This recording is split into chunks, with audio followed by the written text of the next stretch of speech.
Or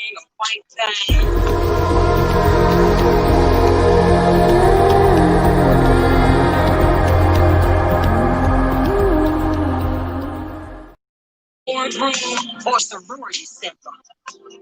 She's not a black thing, a white thing, or hello, everybody that's tuned in tonight. Welcome to Straight from the Hill, presenting my sister. Why do you hate me so much? This is your girl, the rose that grew from the concrete, ShyBella. Tonight, my guest is Shanice Jackson. She's a domestic violence advocate and the founder of Women of Tenacity. And I just welcome you on the show tonight. Thank you for coming. Thank you for having me. How are you doing? I'm good. How are you? I'm doing well. I'm excited to have you on the show tonight. Really am. I'm excited to be here. Yeah, we're going to get to it in a little bit, but just to say that Women of Tenacity, I have always used that word to describe me. Really? Tenacity. I always say that I'm a woman of tenacity. You know, I go through a lot, but I stand strong. Exactly. I'm firmly stand, Unbreakable. I may fall, but I won't break. Already. Well, just a little bit about me. I am also a domestic violence advocate. I am also a victim of domestic violence at least 3 times in 3 different relationships. Wow. But the last one was the worst one. Something very drastically had to happen to really wake me up from it and say enough is enough. I got to do better, not just for them. I just got to do better for myself, because I realized that any situation I was in, I put myself in that situation. So I had to, I had to learn to love myself and value myself so that I could put myself in better situations that where people will love me the same and value me the same. Exactly. And that's so, and I always have a little something going on in the month of October, because I actually know a few women that actually died of the hands of domestic violence. So, I say, speak up, choose to live and speak up. And I believe every voice together, we can help another woman who haven't found a voice yet to, finally speak up and stand up for herself. And maybe she can be a survivor of it and no longer a victim of it. That's right. So tell us just a little bit about yourself, Shanice. Just a little bit of your background. Just a little bit. Okay. I'm a mom. I'm a mom. I have a 6-year-old son who is super amazing. I love him so much. I am an author. I'm officially been an author for about over 30 days now. So it's new to me, but it's so exciting to be an author. What else? Look, that's about it. Look, that completes my life. I'm a woman of God, of course. I'm a woman of God. I'm only 26. I'm a baby. Look, I'm still learning. When I saw your pictures, I said, "Oh, she's young. She's a baby." Yeah. But even at that age, the young, being a young woman, being an advocate for domestic violence and starting an organization, Women of Tenacity, that speaks a lot about your maturity, mentally and physically. Yeah. So, just tell us a little bit about your nonprofit, your organization. So I started my nonprofit organization March of 2018. I started it. I didn't think that it would be as big as it is now, because I've had 5 events. I've been to Atlanta. I had an event last year. I had an event November of 2018. And that was in Little Rock, Arkansas. So I met Officer Norman, and he's super, super amazing. So I expected it to be something super small, but God said no. So it's super, super big. So I've been traveling. It's been an interesting journey. And I feel like I didn't do it just for me because I'm a survivor. Like you said, I may be that voice that they don't have just yet. Right. Not right now, but maybe in a few years or maybe in a few months. We all have our own healing process and our own times on our healing process. Right. So I don't mind stepping in and being the voice because someday they will have a voice loud, just like mine. So, my nonprofit organization came after my healing process because I had to go through that in order to help other people. So you can't Okay. heal what you don't reveal. So Right. And that's true. That is so yeah. true. I think that, well, it was this past week on this station that they have a midweek women talk. And Hmm. that was one of the main things that was discussed about how, in the olden time, I'm just going to say, I know you're still young, but I'm 46. So, but back then it was like everything was hush, hush, quiet, quiet. Yeah. Uh, domestic violence actually starts out when we're younger. Hmm. When we're youthful. There's so many different forms of domestic violence. I consider molestation a form of Hmm. domestic violence. That's I right. really do. And so, but back then it was like the women stayed quiet about it because they depended solely on the man. The Yes. man took care of the house, the man took care of the family, the kids, and the women were not working, and Yeah. so they accepted a lot from men.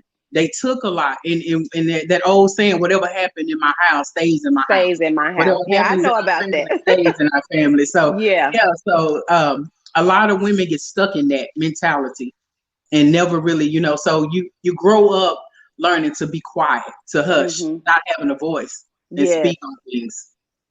Yeah. That's right. Because and my grandma is what, 70 now. So like you said, what happens in the house stays in the house. We don't want nobody in our business. Whatever he Right. put me through, we gonna sweep it under the rug and we gonna keep it moving because he Right. pays all the bills. So, Hmm. but the generation we in now, we're not dealing with that. We're not dealing with that anymore. We're We're not not. dealing with that. We're not. Mm-mm. That's why I said like that. That's actually the thing that made me come up with this show. I know when a lot of people read the topic, my sister, why do you hate me?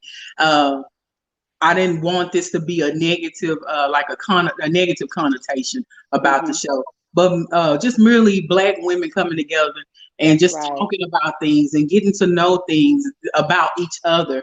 That's Uh, right.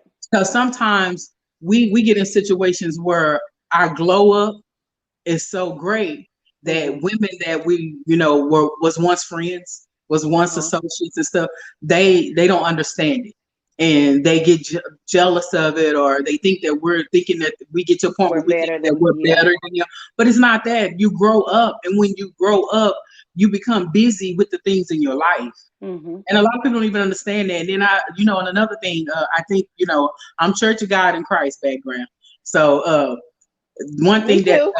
I see, and so the old saying, you don't know the Yeah. story behind my glory. Yeah, you're So, right. And but everybody can't go with you to the top. yeah, Everybody can't. you Everybody can't is not meant to take their suitcase and come with you where God is taking you. Some people are going to exactly. be left behind. You know what I mean? So, Yes, especially yes, if they're not evolving, it's, there's no yes. point.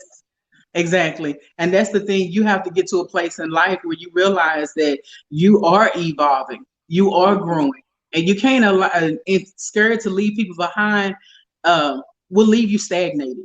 And because You're I was right. stagnated for so many years, I was just so afraid to leave so many behind. I didn't want to be alone in life.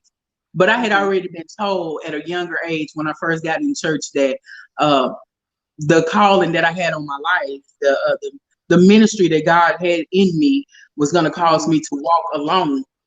And Mm. I just did not want to do that. I didn't want to leave those friends Really? behind. I didn't want to leave those family behind. But I have to tell you that the day that I did decide to detach and disconnect, God just moved in so swiftly and just Mm. elevated me so quickly. And it's Yes, just, yeah, so yeah, but it's not that we feel like we better than or anything like that. It's just that we have work to do. that's You know, right. That's we got right. work to That's do. right. It's I've for His always, glory. yes, exactly. And I always say, I've always been kind of bougie even as a child. I like the lavish lifestyle. So, but I know in order to live and maintain a lavish lifestyle, I had to get on my business. I That's had to right. start getting on my business and start doing things, so that I can live the lifestyle that I love to live. And personally, like I be wanting to help other sisters out, but you get prejudged. Yeah. When they meet you, yeah. When I walk into a room, my head is up. I do have my head high in the air, and I walk with a strut, but that's I'm confidence because you supposed don't know where to. I come from. You don't know where I come from. That's why I say I'm I'm a supposed victim. to. Yeah, I'm a victim of molestation, sexual assault, and rape from the age 4 up to 15. And then when I moved to Dallas, I experienced being raped 3 times. My first year I Wow. lived in Dallas because I was a Wow. country girl. I was naive. I was gullible.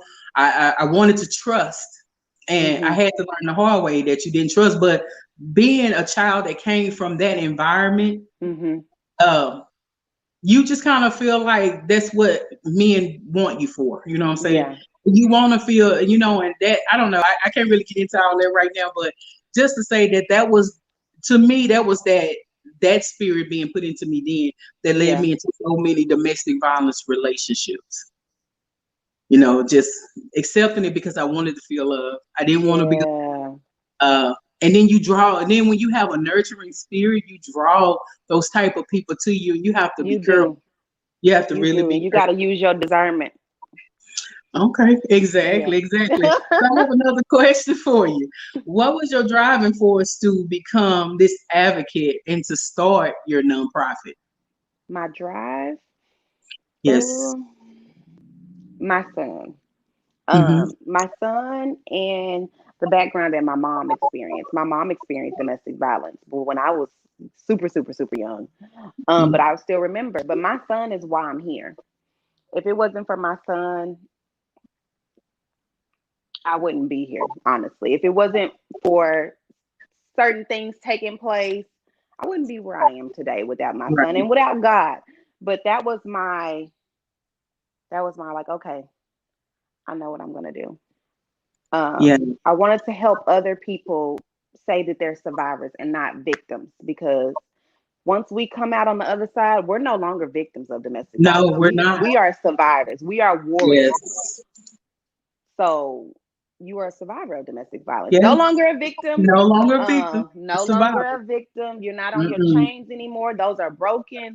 So Yes. I wanted to help other people come together, other women, because and men can be abused too. I wanted to Yeah. just help people that Oh, are survivors of definitely. domestic violence or even going through a domestic violence situation for them to be able to be like, okay, if Mm-hmm. she can do it, I can do it. It's not going to be easy because nothing in life is going to be easy, No, but it's not. um, know your worth. No, it. Know your worth. That was me. I was like, yeah, I'm never going to put myself through this situation again. So Right. my thing that driven me is just me being able to heal my mom from domestic violence. That Mm-hmm. and my son. Those Oh, two okay. people. Yeah. Okay. So, do you mind sharing just a little bit of your personal experience with domestic violence? Be it physical, verbal, mentally. It started mentally first. Mentally and emotionally. It was he was very, very, very aggressive and controlling and wanting me to himself. So it started verbally. It and I should have picked up on the signs, but I was so trapped up in being in love, searching for something that I knew that I wasn't gonna find there, searching Right. for that person to love me like my dad, which he couldn't, you know what I mean? Mm-hmm. Um, it was just it was definitely verbal first, and I stayed throughout the verbal. I stayed throughout the mental abuse, the emotional abuse, and then it turned into physical. And when it turned into physical, I still stayed for some months. And so where a gun was pulled out on me, he tried to kill me. He tried to kill himself. Um, I think our first altercation was when he pulled out the knife out on me. So, and we were in the car, and that was our first, very, very, very, very first altercation, and that was February of 2016. Mm-hmm. And I Um, still stayed. yeah. Still stay. I still Yeah. stayed because I seen the good in him. Even when the Mm-hmm. good outweighed the bad, but when it was bad, it was horrible. It was Right. horrible. But I would always blame myself. Oh, it's me. I shouldn't have talked to him like that. Maybe I shouldn't have had an attitude. We start to be like, okay, what could I have changed for him not to respond that way? But it was him. It wasn't me. It wasn't you. It Yeah. wasn't you. Yeah, because I can relate to that.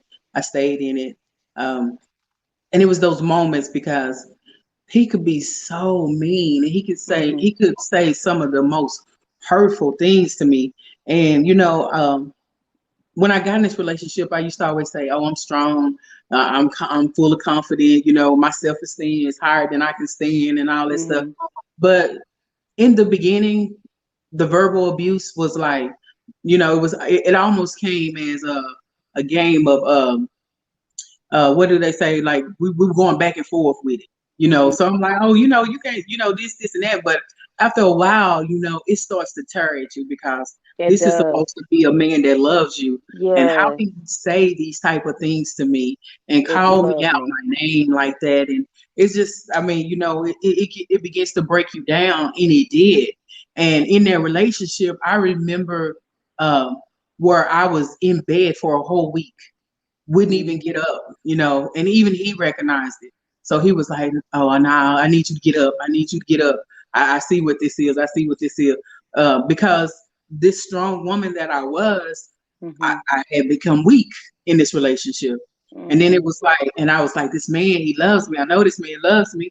Then he would have his moments where he would just break down and cry, and and lay his head in my shoulder and tell me about the things he went through as a child and stuff. Mhm. And that was the thing that was holding me in there because I was Yeah. like, I don't want to turn my back on him like everybody else. I Yeah. want to be able to save this man. And we're not in the business of saving anybody. We can't save anybody. We You know, can't. we We can't. We cannot. can't. So yeah. Unfortunately, we can't. And like you said earlier, we're nurturers. Us as women, we're like, okay, let me help you fix this. Let me help you fix that. It's Right. just like we can't. We We can't save can't. everybody, and we can't even save. They gotta save themselves. You know what I mean? They have to Right. want to change for themselves. And if they don't want it for themselves, I can want it for you so bad, regardless of what you've been through in your younger days or you as a child. I wouldn't say when you know better, you do better because we have people, and even ourselves, when we know better, we still don't want to do better. So you Right. have to want to change for yourself. It starts with yourself. Right. That's definitely true. That is definitely true. Um, yeah, so when we're talking about these moments, and you know, I like to try to, I really hope that we can start getting some women onto the show even more, Hmm. because I know that for us to speak out, it's kind of like giving some of them the strength, It because there is. is so many that want to get out of it. I was so surprised when at my last church, um, I was put, I had got into the missionary, onto the missionary board, and they had put me over the battered and abused women ministry. And Mm, we used to go to this shelter. No one even know that the shelter exists, because the women at this shelter are in hiding, because they in fear wow. for their life. And it was so many women in there, and they was like telling their Wow. stories. And then when I think of my story, I was like, man, my story is peon compared to some of the things Yeah. these women went through. This one woman where her husband branded her like cattle. Like, so it's like, and it's sad because it's like, man, I've been through this, but my situation was bad. But it's Hmm. somebody out there that's going through it that is worse. It is. It And is. so if you just pay attention to the signs. Yes, I because it thank is God going to be for the signs. gift of discernment. I used to tell, like, I could tell, like, when a woman, something just ain't right, and you can kind of tell. And then you just have to pay attention to the sign. And then that's why I said, us as Black women, as sisters, we have to Hmm. like, we have to be into each other. Hmm. We get so caught up in, it's all about me, and I don't want to fool with her. I don't want nothing to do with her. I don't want to support her. But you have to understand, one day it might be your turn, and you're gonna Yeah, want somebody to support you the that's same way. right. And That's that's why I right. say, they say that it's hard for a Black man in this world. It's just as hard for a Black woman For in a this black world, woman, we and got it we is. neck and neck. Yes, It's the definitely. same. So It's that's the why I was like, same. but men can come together and they can do things together. They can group up and they can support, men, grown men. Yeah. I'm not talking about these Yeah. immature boys, that's just men in age, but boys in the that's still, but yeah, but as women, it's like, we're so stuck in that narrative of being the angry black woman, the Yes. uncontrollable black woman, The the black woman independent that's black all, woman. yeah, that's loud and always arguing and fighting and stuff. And that's why this whole thing is to try to see, God used me. He put this in me, so I'm really believing that He's gonna take it somewhere. I'm just trying to be obedient by it, because what I was doing at first, I had to pull myself out of, because I was in the local music industry, Hmm. and listen to all the rap, and it's just all of a sudden you can only sit there for so long and listen to men call women out their names Mm. and talk about how they effing them and how they do it. It's just, it gets to the point to where it start being degrading to you as a woman. Yeah. Why am And I it's like, even? okay, I got to Yeah, pull myself out of that, because just for the respect that I have for myself, if that's I don't right. want to be called a B or a hoe or be labeled as, or, a man, talking about all these B's, this and all that. If I myself don't want to be labeled that, then I need to not be in that. Not Hmm. that I support some of these guys, and I really do hope some of them really, get really successful with it. Hmm. But I can't be a part of something when I'm advocating against it. Yes, that's it. Yeah. So, but for you, my this one question, and then we're gonna go to a commercial break. Okay. What was that moment for you when you said enough was enough? That moment when you found your voice. When my son got abused, my son ended Mhm. up getting abused. I can defend myself all day long, but that is an innocent baby, like, Mhm. and he was just turned 2. So when he got abused, I was like, yeah, that's it. But Mhm. I caught myself telling my sister, I'm leaving. I just don't know when. And this was way before my son even got abused. I kept telling my sister, I'm leaving. I just don't know when. I'm leaving. I just don't know when. But when he got abused, I got myself and I left, and I have not looked back since. Wow. So it took something like that to happen in order for me to be like, okay, it's time for me to go. And the hardest part was leaving someone that you are so in love with, but you have to Right. leave for your safety. Exactly. That's the You hard have part. to leave for your. It was hard. I think it took me about 3 years. So I'm in my fourth year, and I'm like, you know what? Mhm. I'm good now. Right. Right. It's not there no more. And Mhm. I think he knows what he's done was wrong. But it always takes a man to for you to leave him for him to figure out, okay, she Yeah. was good to me, but I just wasn't good to her. Yeah. So, but you got to leave them in order for them to be like, okay, let me come to my Yeah. senses. And then you got some of them that don't never come to their senses, but it ain't none of my Yeah. business. Yes. So, That's true. That's true. I think so um, there was a little posting that I saw on Facebook once, and I saved it because it meant a lot to me. And it basically saying, the more you forgive somebody for doing you wrong, hmm. the more they're going to learn to disrespect you.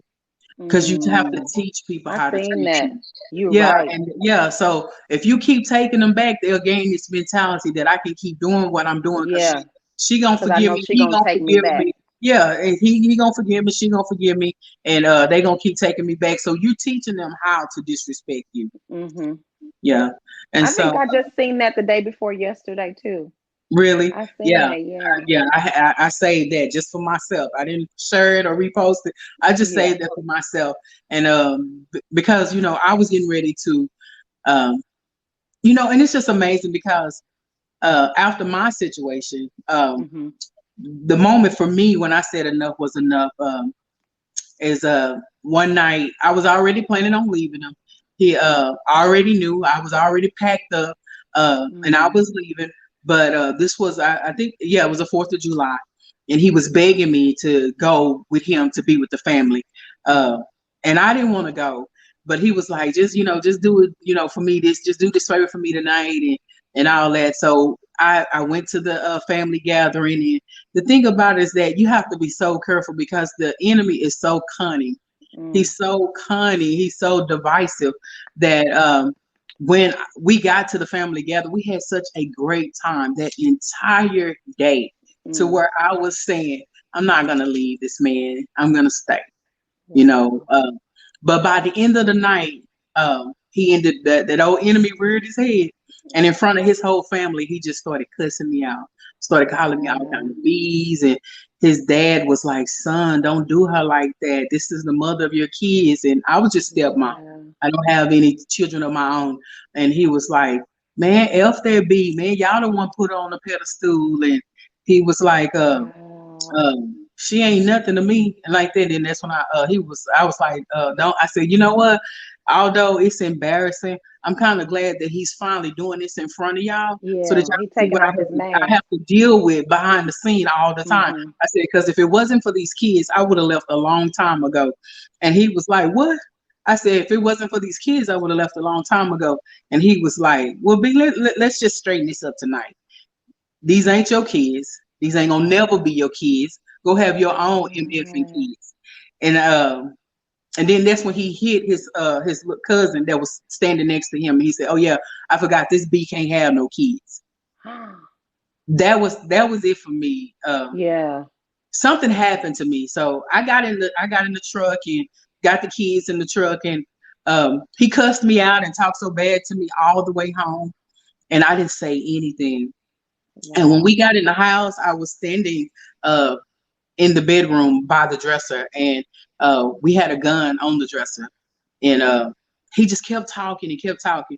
And I said, if anything, you like back then when they used to show the cartoons about the devil on one shoulder and the Mhm. angel on the other shoulder, I had that moment. And And that's the real devil was, life. yeah, and I mean, I'm telling you, there was a voice saying, grab a gun and shoot him, just shoot him. And then the other voice was like, no, he's not worth it. It's not worth it. And Yeah. but he made that one comment again about the kids. And before I knew it, I had snatched the gun off the dresser and we went running through the house. And finally, he had nowhere else to run. So he just started begging me. And I had the gun to his head. And he was Mm. begging me, like, Shyla, please don't do this. Please don't do this. Don't play with me with no gun. Don't do this. And at Mhm. that time, that voice, that evil voice overtook the good voice and said, you're gonna have to kill him now since you done pulled this gun on him. And I pulled the trigger and it didn't go off. And I Mm. jumped. And I tried to see was the safety on, but the safety wasn't on. That And wasn't I nobody pulled but the trigger God. again and it didn't go off. And Ooh. the moment that he snatched it, the way we started tussling over it, it went off. And the thing is, the kids was in the house with us that night. So that was dangerous. And so that was my moment then that I said, this is enough. I gotta go. Yes. I can't stay here anymore. So that was my moment of saying enough. Wow. And so we're gonna continue this. We're gonna get ready to go to a commercial break. Y'all stay tuned. Okay. It's only gonna be a few seconds. We'll be right back. Are you tired of bad hair days, dry, damaged hair, and lackluster curls? We know the struggle is real. Earth's Nectar Hair Care is here to bring life back to your hair and take you from struggle to shine. Offering organic, cruelty-free hair care options, we focus on giving you salon quality with multi-use products to save time, money, and shelf space. Visit our website today at www.earthsnectar.com for thicker, stronger, healthier hair. And don't forget to mention Stunner Radio at checkout. Hey, welcome back. Welcome back. This is Straight from the Hill, presenting my sister, Why Do You Hate Me? I am your guest, the rose that grew from, your host, the guest that, your host, the rose that grew from the concrete, ShyBella, with my guest tonight, Shanice Jackson. And we were just touching on the topic of domestic violence. And we was like talking about what was our breaking point. What was that moment when we said enough was enough and we found our voice and to continue on. What I realized that night, Shanice, was that it wasn't even about what I was going through with him. It was Mhm. about what all the men in my life had done to me. Wow. And then at that moment it was like I never got over all of the hurt and the pain from all the men in my past that had hurt me, broke my heart, used me, abused me. And he was just the collateral damage. I mean, I ended up snapping on him. But Mhm. it was really so much more because I had got really good at pushing them things in that deep dark corner of my mind and making it Mhm. exist if it didn't exist. Yes. And so after I left that situation, um, I decided to be single for a year, and I had never been single in my life. And I forced myself to be single for a year, no dating or anything, no male friends or anything for a whole year. Wow. I kind of like MIA for a whole year. Um, it just took care of me. In that year, that's when I found me. I found me, and I fell in love with me, and I Mm-hmm. realized my value and my worth. So that put me back in control of my own life. And now I tell people now the happiness and the joy, the peace that I found within, Yes. it cannot be moved. I'm telling you. And I would detach and I would disconnect and detach from everything to maintain this peace and happiness I and this know joy. that's right. I Mm-mm. really will. I can't do it anymore. And then it ended up being single 2 more years after that. But only because in that one year I realized what I wanted and what I didn't want. What I was gonna put Mm-hmm. up with, what I wasn't gonna put up with. That's And it right. made me for that third eye, as they say, open up. And I was able to see things for what it really was. Mm-hmm. I wanted to always give people the benefit of the doubt, but you can't give everybody the benefit of the You doubt. When cannot. people show you who they are at the beginning, you better believe them. Yes, take it and run Move with on. it. Exactly. I said, move on around. Move on Take around. it and run with it. Yes, and go. Yes, yes. But but to go back to what you're saying, when women are not the only one that suffer from domestic violence. It's just that women are more prone to talk about these things, their past Mm-hmm. experience, what they're going on with. We're more open to talk about things than men are. I just really get shocked sometimes that, I was like, nah, he'll make you be a certain type of person where people will just come to you and talk to you. You don't even know them, but they just feel so comfortable with just opening up to you and telling you about what's going on in their life. Mm-hmm. I was reading this thing where it was saying that 1 in 3 women was victims of physical violence, but 1 in 4 men are victims of physical violence also by their Mm. partner. So I mean, and I know I've witnessed it. I got a lot of brothers, so I know I've witnessed some of these women will put their hands on Really? these men. They will. I think Yeah, men don't talk about it because they don't want to feel less of a man. exactly. Or they afraid Exactly. that they homeboys are gonna be like, you let her hit on you know what I mean? Because it Yeah. happens. It Right. It happens. does. It does. Okay. Well, do you want to talk a little bit more about women of tenacity? I would like to know a little bit more about it. Well, I have a book now. It is Uh-huh. called A Single Mother's Cry. That is me being a single mother. I've been a single mother since day one. So that is my depression put into it's a healing journal, excuse me. It's a healing journal. So that's me battling depression, me Uh-huh. battling suicide, me battling postpartum depression, me wanting to give up, me wavering in my faith. It's just like all of that in one. It's some very, very good stuff. Like it's so very detailed. I have journal snippets that I have from 2016 when I was really, really at a low point. I'm a big journaler, so I have like 8 of them or maybe more. But I always put the date and the time because I want to see how I was 6 months ago from now. I want to see how low I was, how bad I felt about myself. I want to see how I want to see how can I put this? How broken I really, really was. You know Yeah. what I mean? And so for me to go back and reflect on that to where I am now, I'm like, girl, I feel like I've been through the toughest times in my life that anything that comes to me now, I'm like, what's up? I've already been through the times that I thought that I wasn't going to make it through, and I did. So Mm-hmm. now I'm just like, anything that comes my way, I'm just like, I'm prepared for it. You know what I mean? It's just like, nothing can break me anymore. I've Right. already been to That that that point. part. So now that I've passed that point, nothing can, nothing can break me like at all. I've Right. already been at my low, low, low, low point, and I will never let myself get to that point again because I would never let myself get to where I'm about to commit suicide again because that depression and suicide, that was my hardest battle. That was my best Yes. friend. Like that, I've tried that several times going through my healing process with domestic violence, going through that while being a young mother because I was 19 when I had my son. I'm 26 now. So me going through depression, it was bad. It was days where I couldn't even take care of him. But I had to. You know what I mean? So It's some good stuff. And I have another journal releasing. Well, I have a planner that's releasing in the end of November. It's Okay. for 2021. And then I have some other things that are in the works. So I'm super excited. But Women of Tenacity, I'm working on opening up a women's shelter for battered women in DFW. All right now. And it's not easy, but I'm not gonna It's, give up. no, all within time. I know it is. And our timing is not God's timing, but God's timing is the Exactly. best. It's the It's best. big. It's the best timing. And I'm just in a season of obedience. I'm walking in obedience. So I don't want to move out of term anymore. Whatever God got for me is for me, and nobody can take it away. Right. Right. I'm right there with you. I am right there with you. All right then. So do you have anything coming up other than your book releases, like any Um, events coming up? we just had a purple table talk last weekend. We had a purple table talk last I saw weekend. that. It was super, super amazing. Even getting to know things about my mom that I never could have, I never would have imagined. It's just like I was at the table crying, not trying to mess up my makeup, but I'm like, it was like our own little counseling session, even though it was so many of us at the table. It was just like it was needed.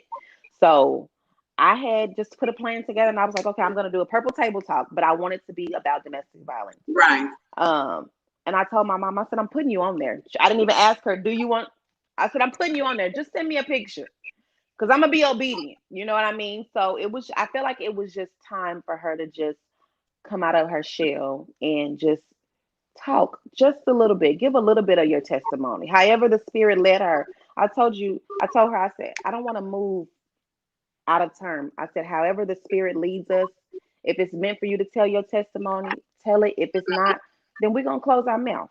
You know what I mean? So it was a lot for me. And even knowing that she battled suicide, that it was a lot for me. Yeah. Yeah. I've had my moment with the suicide too. It's no joke. It's no joke. But I made it. You made it. We made it. Right. And we We made here. it. We made So it. Yeah. That's so true. That is so true. Well, I am so happy that I got to meet you and brought you on the show, and hopefully this won't be the last time we see each it other. And won't. of course, networking and doing things together because we're both advocating for the same Yes. thing. And, there was something that I wanted to do this year, but uh, it was kind of like last minute. And I spoke with a friend, actually Lisa, who's behind the camera. I was telling her about the event, and I told her, I said, um, I really wanted to do it. And then she was like, well, sometimes when God puts it in give it to you, doesn't mean to act on it immediately. That's It's got to right. be planned accordingly. That's And so, right. because I didn't get to, and I'm not gonna speak on it because I know how people like to jump on your ideas and execute it, because sometimes people can move a little faster than you can, or They their can. finances might be a little bit more better than yours, and they can go ahead. So I'm not gonna speak on it, but I had started doing these little brunches in October, Hmm. bring the brunch for domestic violence, Hmm. so, and I knew I wasn't going to be able to do that this year because of COVID and all of that, Yeah. but something else came along with it, and I wanted to do that because it wasn't going to require a gathering of people in a location. It was going to be an outdoor event, but uh, in the meantime, he just kind of like let me know I could combine the two. So I definitely want to get a bunch of strong women that are advocating for Yes. domestic violence, that we can do this together, because what I had to learn is that I've always been this person that tried to do things on my own. I always try Hmm. to handle all the affairs and make sure all the loose ends are tied, but you can't do You're it all right. by yourself. You Especially when something can't. as big as this, you can't do it all by yourself. And And so it's big.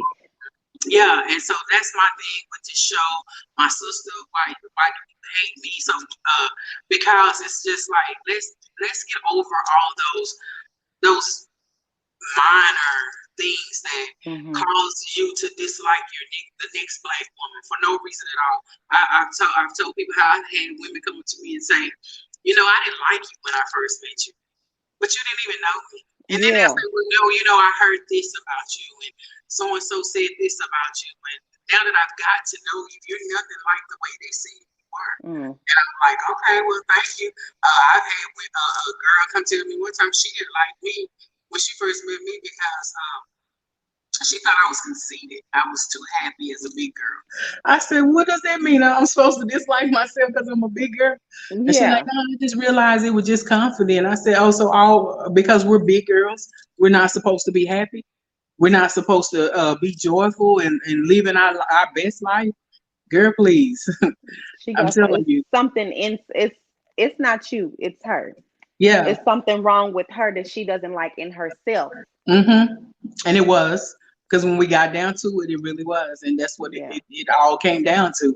So I really just want to like maybe now in this year, 2020, and going Hmm. forward, that us as Black women in the Dallas Fort Worth area, and however God grows this, um, that we can just finally come together and get past those little nitpicking and petty things, Yes, and always want to throw the shade or shoot the slugs, and really come together and really, manifest our power as one, that's because we right. can really do a lot and we can go a long way. I always say that if you believe in God and have faith, you can go anywhere, you can do anything, because That's right. only through and with God all things are possible. And That's that was right. like I used to say that all the time.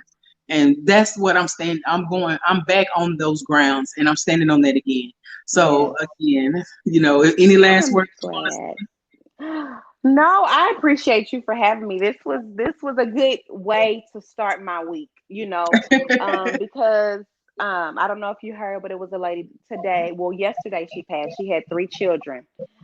She was shot 10 times. So domestic violence is serious. It's say? just as Yeah, serious as police brutality. It's just as yes. serious as any other violence. It's neck and neck. And I feel like I'm no longer letting it be swept up under the rug. We're not gonna hush about it. We're gonna stand up Hmm. for it. Standing together, putting a stop to domestic violence Right, is what we're gonna do. But we have right. to do it together. It's not a one Yes, woman job. It's like it gotta be one can chase 1,000. You know what I mean? yes, So we gotta be as a team and we yes, gotta yes. be as one. Same vision, standing up for domestic violence. Right. Well, I admonish you and Thank encourage you and you. inspire you to keep going forward. I know that when I started this, God comforted me. He pretty much let me know it's going to start off really, really slow. And even if Hmm. you look and see only one person on there, carry on, push through it, That's because right. that one person, you could be just touching that one person. And That's right. although I might not get like you might not feel like you get the full support you need, but you never know who's watching. Like when you do Yes. Purple Table Talk, you never know who's watching. You never know who's watching in another state. You That's never know who's right. watching in another country. I mean, it's amazing how I've had people reach out to me in other countries and saying, I'm a fan of yours and you're so encouraging. And I mean, if I could just show my inbox is what keep me going. Because if I go Yes. off of how many likes and shares and comments I get, I wouldn't be encouraged at all. But I'm thankful for the stories, because I guess the stories allow people to privately say what they want to say to you, Yes. and they don't have to worry about everybody jumping on it. Because I And know everybody sometimes, judging and them. also some people can't support you publicly because of maybe what they said about you behind your back privately, or That's it. maybe somebody they know been saying things about you, and they don't want them to see them Hmm. supporting you. So I don't have a problem with you supporting me secretly, because that means that I'm making a mark in your life, and I'm okay with that. I'm still That's doing it right. secretly or openly. Like what is the scripture? Whatever you do privately, I will bless you openly. I will award you. Yeah, there you go. I knew it was something like that. But yeah, so we're gonna close off. I just want you to let everybody know all your social media handles, where they can Yeah. find you at, where they can follow you at, where they can get your book set and support you. So my website is womenoftenacity.org, and that is going to have all my stuff on there. I also have a boutique on there as well that I am revamping, but it's very, very interesting. So I have womenoftenacity.org. My Facebook is Shanice Jackson, and then my Instagram is Women of Tenacity. All right now, Women of Tenacity. I love that name, because we are strong, and no That's matter right. what we face, we push through. That's We push right. through. And so I just want to thank everybody for tuning in tonight. Again, Shanice, thank you for Yes, being my you're guest on welcome. tonight. I have really enjoyed you on tonight. Um, of course, everybody, you can follow me on all Facebook, Instagram, Snapchat, Twitter at ShyBella_Rose, ShyBella Rose. Yes, the rose that grew from the concrete. And if you really don't understand what that means, is look it up. And so, look it up. But Tupac did before Tupac started rapping, he did he did poems and poetry, and it Okay. was a poem that he wrote called "The Rose That Grew from the Concrete." And when I read it, it related so much to me. So I just took on that, the rose that grew from the I'm gonna concrete. have to look that up. Yeah, the rose that grew from the concrete, and it's deep too, because I really believe a lot of us as women, we are the roses that grow through the concrete. Because I tell people I'm from the country real quick, and I'm gonna say this because I'm from the country, and I know that the rose bush is one of the hardest things you can stop growing. You can, Hmm. people. I've seen people try to burn it. I've seen people try to cut it down over and over. They try to pull it up, and it still just continues to grow. And so some people will like pour concrete over Hmm. it to stop it from growing. And amazingly, it seemed like one rose was seen to bud through that concrete. So that's tenacity. That's right. That's right. That's That's tenacity. right. Right. So, regardless of all of that, you find that little crack where that little light is coming from, and you find your way through it. No That's matter right. how No hard matter it how was, long it takes to through the get there. thorns and through the thistles, you That's come on up right. through it, and you come out to be the beautiful rose. That's So, right. and with that being said, I'm going to go ahead and close it off. I thank everybody for tuning in tonight. I love you. I love you. Tune in with us next Monday. We got another fabulous guest next Monday at 8 o'clock. Stunner Radio. Bye. Bye.